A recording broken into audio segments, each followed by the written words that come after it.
Hey guys, it's Timothy here. Yesterday I participated in a PPTQ, a preliminary Pro Tour qualifier for Kyoto Japan, of all places, at my local game store, and I had a blast doing it. I wanted to go ahead and share some of the things that happened, and then I want to go ahead and wrap up this video by giving you guys 5 tips on Aether Revolt draft that I think might help out players who are kind of in a rut or looking for just a little extra bit of advice on their drafts. Obviously, this format's been around for a good enough time that people have a grasp of what's good and what's not, but some people might still be struggling, and maybe those tips will help you out. As for my performance, I did make it to top 8. We played 5 rounds during the sealed event. My sealed pool was not particularly great. I wish I'd taken a picture of it so I could share with you, but it was a red-white deck, splash in black for Battle at the Bridge, which is a fantastic card, and it was just a curve out deck. It had lots of 2s and 3s and then a free gem region at the top, but not a lot of bombs outside of free gem region. It was just very efficient, and it managed to get me first place in the sealed portion with 13 points. I went 4 wins, 1 draw, 0 losses. To be fair, that 1 draw was in the middle of time, and I probably would have lost that match had we not been called time at the time we had called it. But anyway, that did put me in first place for top 8. I made it to the semifinals and lost in the semifinals using this deck. So just wanted to go through the deck that I built real quick. And unfortunately, the picture of the sideboard didn't come out very clearly, but there are a couple sideboard options I wanted to mention here. But in the 1-drop slots, I had Merchant's Dockhand, Universal Solvent, Select for Inspection. Universal Solvent's not fantastic removal, but it does help with a couple improvised cards. I didn't really have an improvised deck here, but I do like having at least access to 1 Universal Solvent, whether it's main board or sideboard. If I'm looking to lower my curve, I might cut a really expensive removal spell for a Universal Solvent, just so that I can have it on board for things that need artifacts to matter. Merchant's Dockhand is also a really good card if you're an artifact-based blue deck. Obviously, you won't play it in just any blue deck, but if you have a lot of artifacts floating around and you're looking to kind of stall out the early game, I do like it quite a bit, and I was very impressed with the way it played out this time and the previous time I played it. In the 2-drop slot, I had Aether Geode Miner, which is a pretty solid card. Not really a bomb by any means, but it did get past me 3rd pick, and I decided to pick it up. And then white was pretty open after that. It's a pretty aggressively costed card, and it has the nice little protection ability on it. And the energy from its attacks came in handy for things like Shielded Aether Thief and a couple other cards. Eddie Tailhawk is probably the one card I would remove from this deck right away. It does kind of jump my 3/1s into the air and let me kind of remain aggressive. The card that really pushed me towards playing Eddie Tailhawk was Solemn Recruit, because that's a nice way to deal a lot of damage, but there is something I would have replaced Eddie Tailhawk with, which I'll mention in a second. Restoration Specialist is a really good card in my opinion. It's a 2/1. It's the one where you can pay 1 white mana to get up to 1 artifact and up to 1 enchantment back from your graveyard to your hand by sacking it. And I did have a Revoke Privileges here. I had a good number of artifacts that end up in the graveyard anyway. So it plays very nicely as a decent costed bear that also has some extra value if your opponents like try to sack the thing with Revoke Privileges, so on and so forth. 2 Audacious Infiltrators. This is not a premium card, but it is a solid little beater to have on turn 2, and it punishes your opponent for missing a 2-drop, especially on the play. One thing to mention about PPTQs, when you make it to top 8, if you are in the top 4 of that top 8, you get to choose whether you go first or not for the first game. The higher seat essentially gets to make that decision rather than randomly rolling a die like a normal game. And that did incentivize me to have more aggressive creatures, since I knew for a fact, being first seat, that I would be playing first. So I did kind of prioritize these 3/1s here, and I had 3 3/1s in the deck. Sky Skiff, just a solid little card for a deck like this, lets you get in the air. Impeccable Timing is not fantastic, but I do like having access to it. And if you look through my deck, I did not have a lot of early interaction for aggressive decks, so having access to Impeccable Timing seemed necessary from my perspective. And then Shielded Aether Thief, just a really good blocker. I have no idea why people play Consulate Skygate. I think that card's terrible. Yes, I've heard all the arguments for it, but the card's bad. Shielded Aether Thief is just leaps and bounds better than it. the reach is relevant, but the ability here is relevant as well.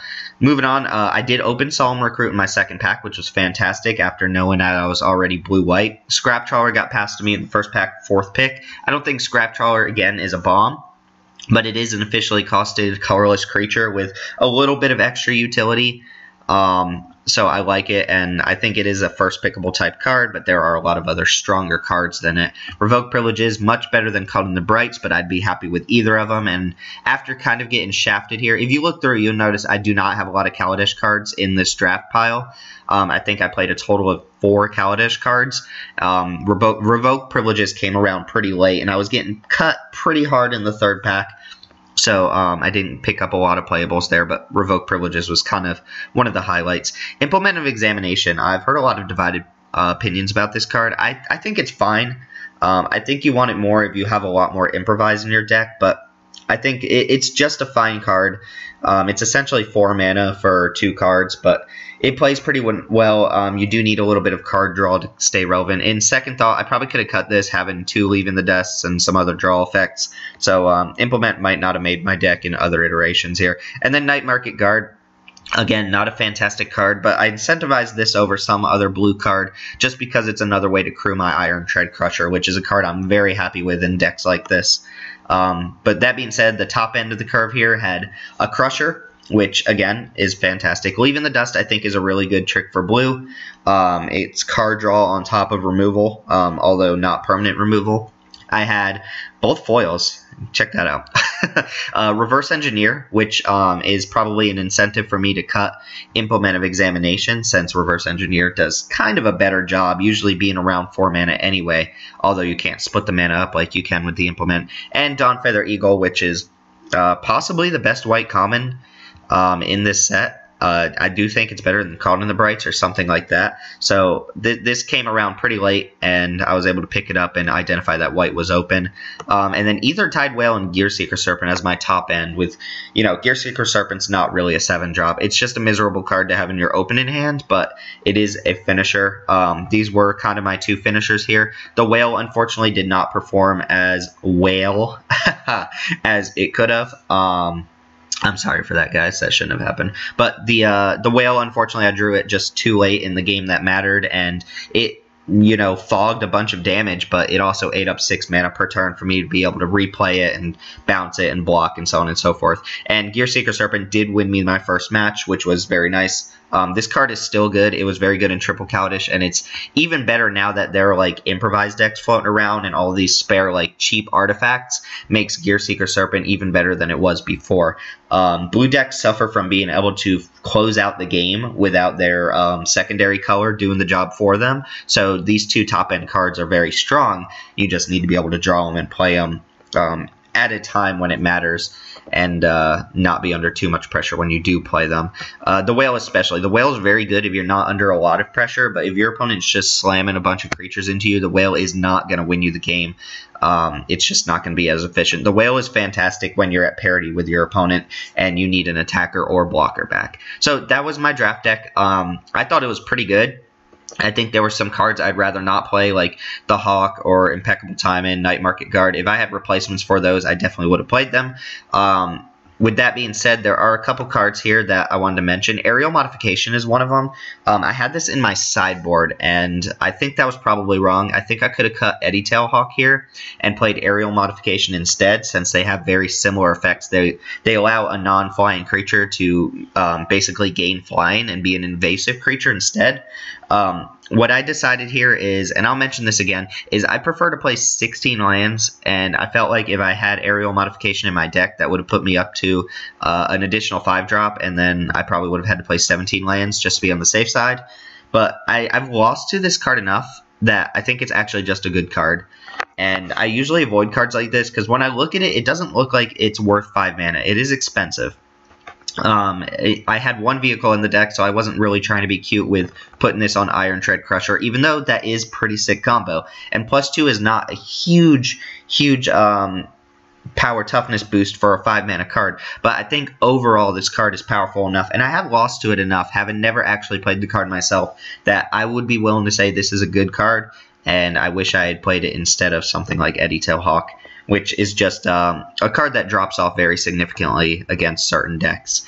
Another card, I didn't really put up a slide for it, and unfortunately you can't see most of my sideboard on this picture, but another card that I really like, or two cards I should say, in this style of deck are Disallow and Metallic Rebuke, the 2/3 mana counter spells in this format. I had both of them sideboarded. I actually brought Disallow in during one match, and it played pretty nicely. But if you are on the draw, cards like that are pretty good. Especially Metallic Rebuke. If you can manage to get an artifact down by turn 1 or 2, and then get some sort of pressure on board, and then hold up Metallic Rebuke to stop some opponent's play during the first couple turns of the game, you should be able to give yourself a pretty big lead, especially if you have a lot of these aggressive creatures that want to be attacking. Being able to stop your opponent's first or second creature from hitting the board and being able to apply more pressure early in the game really gives you a huge lead, where once you draw your finishers, you only have to attack with them once or twice to be able to win the game. So I had a great time. Unfortunately, I only finished 3rd place. I did not get the coveted 1st or 2nd place, but it was pretty nice. I thought I had a fantastic draft. Oh yeah, where is it? Huh. Okay, so there's actually a card missing from this. I had a Walking Ballista, and that's a pretty huge omission here. I guess I must have pulled it to the side or something, but I actually had a Walking Ballista in this draft too. That was my first pick, which, in case you're not aware, Walking Ballista is the XX creature that comes in with counters equal to whatever X is, and you can remove a counter to ping a creature or a player, and you can pay 4 mana to put another counter on it. The card's just incredibly good. I was kind of down on it during my set review, if that's what you want to call it, or my review of the cards from Aether Revolt. But I've come around to it. I still don't think it's like the best bomb in the draft format. I still don't think it's like so amazing that it's going to win you every game you play it in, unlike some other cards. But I do think it's fantastic. I would always first pick it, and I was happy to have it in this deck. Not sure why it wasn't in this picture, but that being said, I did have a Walking Ballista, and that was a fantastic card here. Probably the strongest card in my deck, to be honest. Definitely stronger than these two, even though these are both solid cards. So, with that being said, there are a couple tips I wanted to leave you guys with here, and I hope they're useful to you guys. So, having played this format a bunch now, and having listened to a lot of podcasts and, professionals stating their opinions about the format and everything, I have to agree with a lot of people that this is a 16-land format, and that's unusual for me to say, because I like to err on the side of caution and make sure that I'm not playing a non-game or not involved in some game where I'm not going to be able to play my spells. But if you look at this set in general, like if you go through Aether Revolt and you look at every single card, there are a minimal number of 6-drops. There's only 1 or 2 that come to mind. And I'm talking about actual 6-drops. When you look at cards like Fen Hauler or Barricade Breaker and stuff like that, yeah, there's 7-drops, but they have Improvise, right? Just like Gearseeker Serpent. These cards never actually cost 6 or 7 mana, and if you do, like, your deck shouldn't be playing them, or you are in a very bad spot anyway. But there are not a lot of big game creatures, and most of the time you build a deck that curves out at 4 or 5 mana. Like, if you look at the deck I had, this is a pretty typical deck, right? A bunch of 2s and 3s, maybe a couple 1s. A lot of times I play decks that only have 1 or 0 1-drops. A couple 4s. There are a lot of 4-drops in Kaladesh, but not as many in Aether Revolt. And then you end up with like a 5 and a 6-drop, or 2 5s and a 6-drop. If you end up with a bunch of 6-drops, you're doing something wrong. You should not be taking that many. This is an aggressive format. You need to get on board early. You need to be able to interact with your opponent early. But like, look here. I have a 7-drop, but it has affinity, right? I have a Reverse Engineer as a 5-drop, but I'm never going to cast that for 5. Like, it's going to cost 4 or less in my deck. So I essentially have a 5 and a 6-drop, and maybe like another 5-drop or something like that. So this is a pretty typical deck, I think, as far as the curve goes, and there's no reason to play 17 lands in this deck. Now, if you have cards like Renegade Map, that incentivizes you even more to lower your land count. I would never go down to 15 lands. I think that's a pretty bad idea, but 16 seems perfect for this format. If you have a Renegade Map, that's essentially replacing a land. Not to mention there are a lot of draw spells. All of the implements draw you a card and replace themselves, so there are a lot of cantripping effects too. You can get away with 16 lands easily, and I think you'll do yourself a favor by not flooding as often if you do take your land count from 17 to 16. The second tip I wanted to share here and I see this coming up quite a bit in my matches, is you have to be very careful when you're trading with your opponent's creature, especially if your opponent is in revolt colors. That's black, white, and what's the other revolt color? Green? Yeah, black, white, and green are the only colors that have revolt. There is no revolt in red or white, or I'm sorry, red or blue. But what happens is a lot of times people will attack you with a servo, right? And, you know, they may be just trying to get you, see if you can take an extra damage. Or you may have a 2/2 on board and it seems like a really weird attack. Or maybe they're just swinging with a bunch of creatures. It's very obvious that you can eat up one of their servos with your 2/2 or something like that. But consider what colors your opponent's playing. Consider how much mana they might have, especially if they haven't already played a land for the turn. And consider what kind of cards they could play after that combat. A lot of times, if you're just dumping servos into your opponent, or I should put it from the other perspective, if your opponent's just attacking you with servos that you can easily kill off, they're probably trying to enable some sort of revolt card. So if they're on 3 mana, they haven't played a land for the turn, and they attack you with a servo that is very easy for you to kill without losing a lot of advantage on your own, then consider that maybe they have a card like this, Vengeful Rebel or Night Market Aeronaut, and they're just trying to get value out of their servo. If they can convert their servo into a 3/3 flyer or into -3 in one of your creatures, they're going to do that, right? So ask yourself, is it better for me to take a damage from the servo, or do I have a plan for dealing with a follow-up card like this? Sometimes it might be something as simple as Countless Gears Renegade, which just replaces the servo, right? But sometimes it's actually a huge difference. If you can't deal with a 3/3 flyer, but you can deal with a 2/2 flyer, then maybe you just want to take the damage off that servo, right? This goes for you as well. Consider what kind of revolt cards you have when you're making attacks, and if you can make it look like you just have a favorable trade with your opponent, and you feel like your opponent's going to trade and you can follow up with some sort of revolt card, then do so.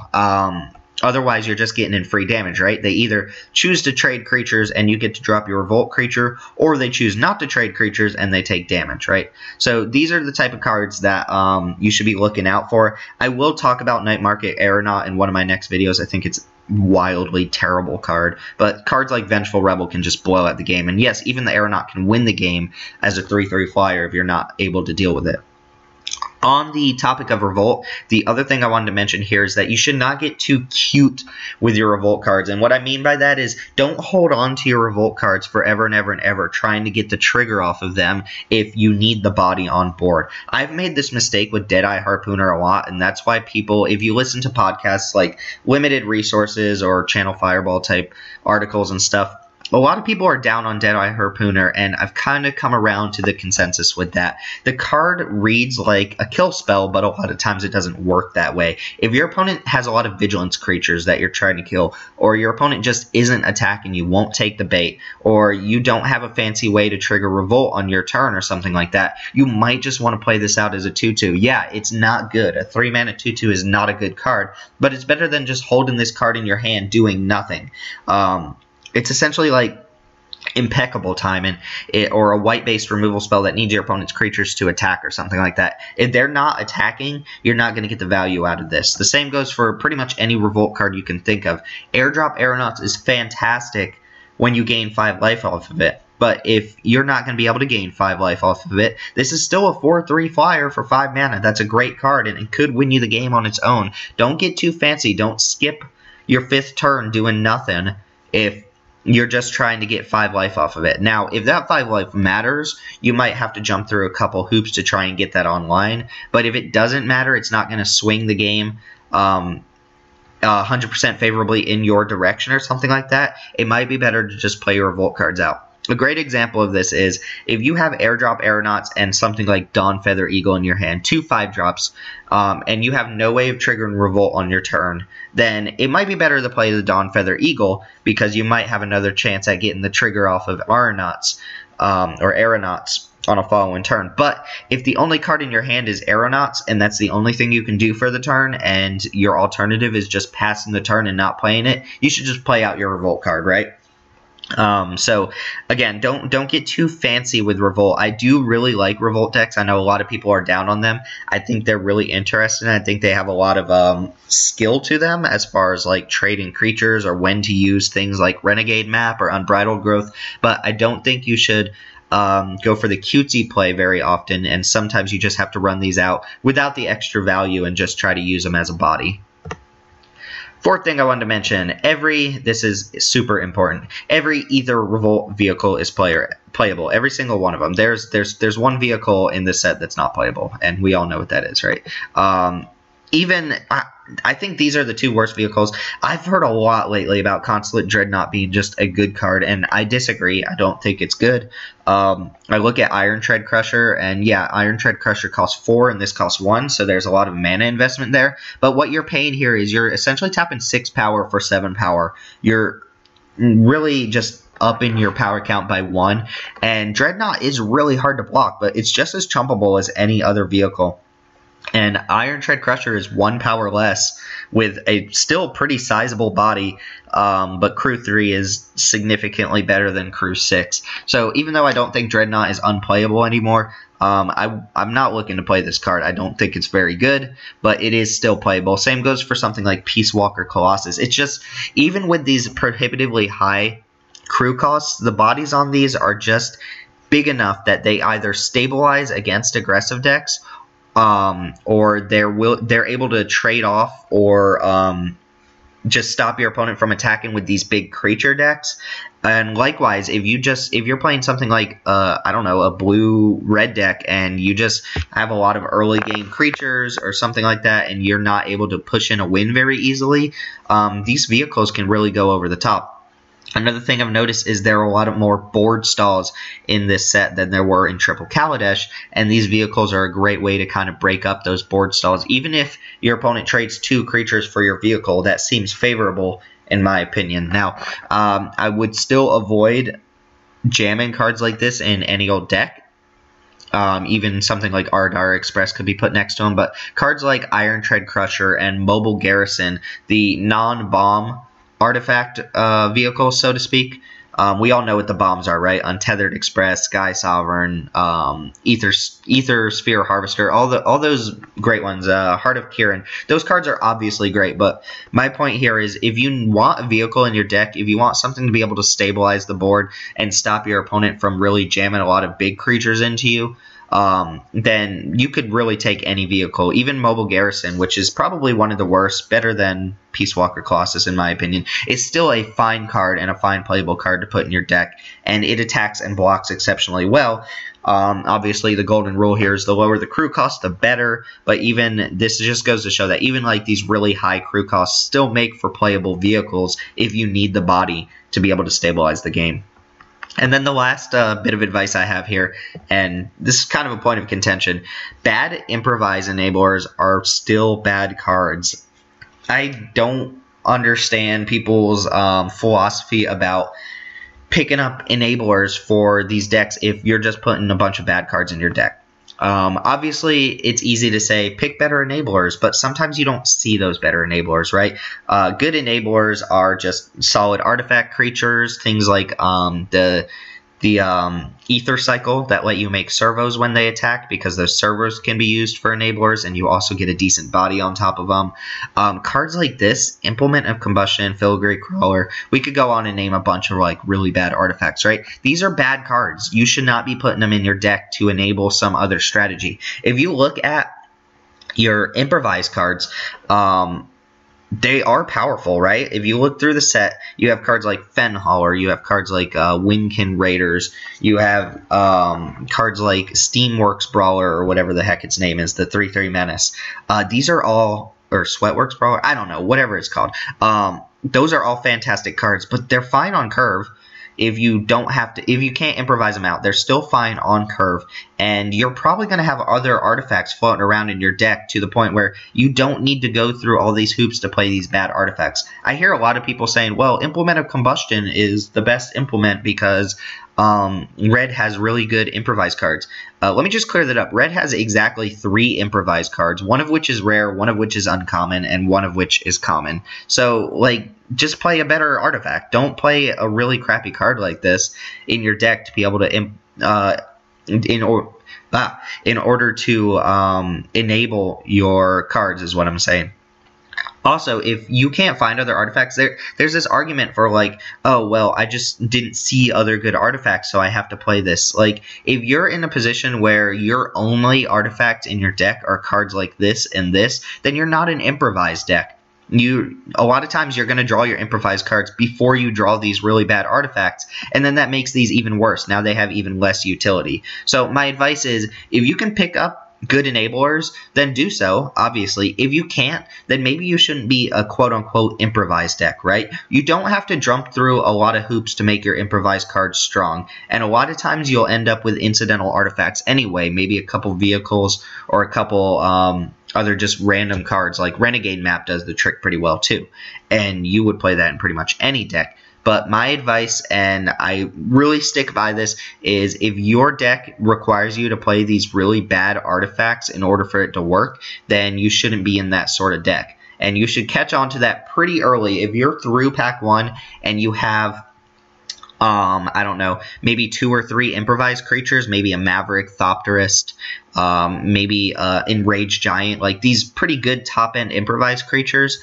then you want to prioritize the good enablers in the next pack. I also, on this note, think that you should pick up the payoff creatures before you pick up the enablers, because if so, then you know that you have the top end ready, and it's pretty easy to pick up the pieces to make it work. But if you start the other way around and you start picking up enablers, you might just not see those improvised creatures, because they are pretty high picks. People like them quite a bit, and the blue-red, in particular, the blue-red improvised decks are pretty strong, and the few improvised decks in black are pretty good too. On this note, before I go, I'll also say don't overestimate how much improvise is in this set. Again, there are 3 red cards with improvise. There are, I believe, 2 black cards with improvise, maybe 3, one of which is a rare, Battle at the Bridge. And then blue has a bunch of improvised cards, I think something like 5, but one of them is Metallic Rebuke, which you won't play in a lot of decks, and one of them is a rare Whir of Invention, so we're not really counting that. So you're looking at about 6 or 7 improvised cards, in addition to something like Barricade Breaker too, which is just a colorless improvised card. So it's not like the set is just crawling with improvise. Oh, Maverick Thopterist as well. You have to mention that one. That was one of the best ones too. So don't draft an improvised deck if you only have like 1 improvised card. Don't go through a lot of hoops. Don't play a lot of bad cards. Just prioritize good enablers, and if you can't get the good enablers, don't start taking these bad enablers over better cards. You don't have to make a lot. You don't have to do a lot to make your improvised cards work exceptionally well. They're still good on curve. So, kind of stumbled through that point there, trying to express my thoughts about it. But I appreciate you guys hanging out. If you have any thoughts about any of these tips that I've mentioned, or any thoughts about the PPTQ deck here, like I wish I had access to the sideboard to show you so I could ask you guys what you think of it. But if you have any advice here, if you have any comments or any questions, feel free to ask. And I hope these tips were useful for players who maybe aren't doing so hot in this format, because I've been doing pretty well, and I just wanted to share a couple things, or a couple things that guide me in my drafts or my sealed events to in order to share with you guys and see what you thought of it. So with that being said, be on the lookout for a couple more videos, probably this next week. I'm going to be going over 10 cards that I think you should not be playing, and 10 cards that I think are underrated and, excuse me, you should be playing when it comes to Aether Revolt draft, and I hope that helps you guys out. So with that being said, my name is Timothy. Thank you guys for watching, and I will see y'all next time.